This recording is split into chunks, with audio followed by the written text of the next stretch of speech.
France के सम्राट Louis 16वें को मृत्युदंड। इसको मृत्युदंड 21 जनवरी 1793 को गिलोटिन के द्वारा दिया जाता है। ठीक, इसके बारे में बात करते हैं। सम्राट पर देशद्रोह का मुकदमा चलाया गया और सम्राट पर संविधान सभा के सदस्यों को रिश्वत देने का आरोप और विदेशियों को सहायता के लिए पत्र लिखने का आरोप लगाया गया था, जिसके कारण से मृत्युदंड की सजा दी गई थी। इस अवसर पर रोबेस्पियर ने कहा था, राजा को मरना चाहिए ताकि राष्ट्र जिंदा रहे। इस अवसर पर लुई 16वें ने कहा था कि मेरा खून फ्रांस की समृद्धि का कारण बने और मेरा राष्ट्र चिरंजीवी रहे। फिर 21 जनवरी 1793 को सम्राट लुई 16वें को गिलोटिन के द्वारा मृत्युदंड दे दिया गया और इसके बाद में ही 16 अक्टूबर 1793 को रानी मेरी अंतोनेट जो कि लुई 16वें की पत्नी थी, को भी मृत्युदंड दे दिया जाता है। गिलोटिन एक फ्रांस में मृत्युदंड देने का यंत्र था, जिस दो खंबे होते थे, उसके बीच में जिसको भी मृत्युदंड दिया जाता उसको सुलाकर उसकी नाड़ के ऊपर वो चला दिया जाता था, जिसके कारण फिर उसकी मृत्यु हो जाती, उसे गिलोटिन कहा गया था। और इसमें खास बात ये थी कि जो गिलोटिन जिसने बनाया था सबसे पहले भी उसको ही उसका शिकार होना पड़ा था। अब आगे बात करते हैं। अगला बिंदु अपना है आतंक का राज्य। आतंक का राज्य 5 सितंबर 1793 से 28 जुलाई 1794 को है। 5 सितंबर को शिक्षक दिवस है और कई इतिहासकार इसे 2 जून से मानते हैं। 2 जून की रोटी 2 जून 1793 से मानते हैं और 28 जुलाई 1794 तक। ठीक, फ्रांस में आंतरिक सुरक्षा की स्थापना एवं क्रांति की रक्षा के लिए रोबेस्पियर के नेतृत्व में 5 सितंबर 1793 से 28 जुलाई 1794 तक आतंक का राज्य स्थापित किया गया था।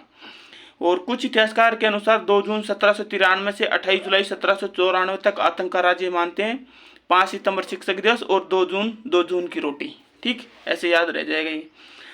आतंक के राज्य का मुख्य उद्देश्य क्या था? इसका मुख्य उद्देश्य था गणतंत्र विरोधियों व क्रांति विरोधियों का दमन करना था। और आतंक के राज्य के 3 अंग थे। पहला था सार्वजनिक रक्षा समिति, दूसरा था सामान्य सुरक्षा समिति, तीसरा था क्रांतिकारी न्यायालय।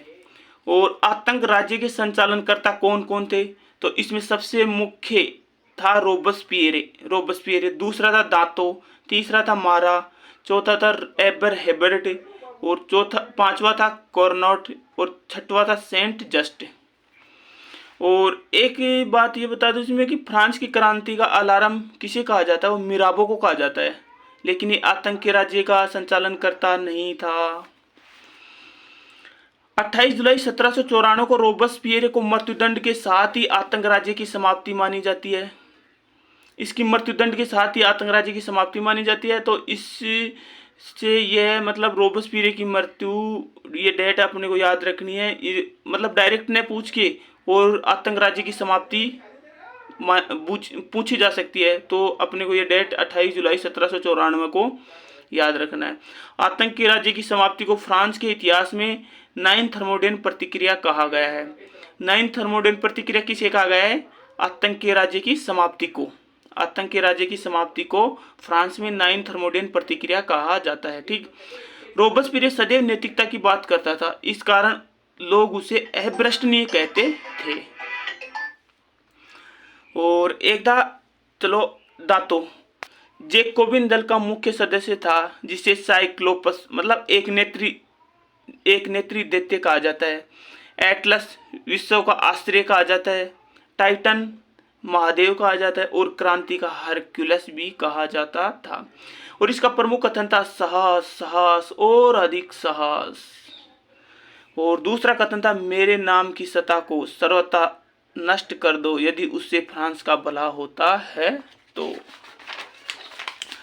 और आगे आ गया था मारा। यह वैसा चिकित्सक था। इसने फ्रेंड्स ऑफ पीपुल्स मतलब अम्मी डूल पोल नामक समाचार पत्र का प्रकाशन किया था। इसे सितंबर हत्याकांड का सूत्रधार भी माना जाता है। 13 जुलाई 1793 को एक युवती द्वारा चाकू घोंपकर मारा को मार दिया गया था। ओके।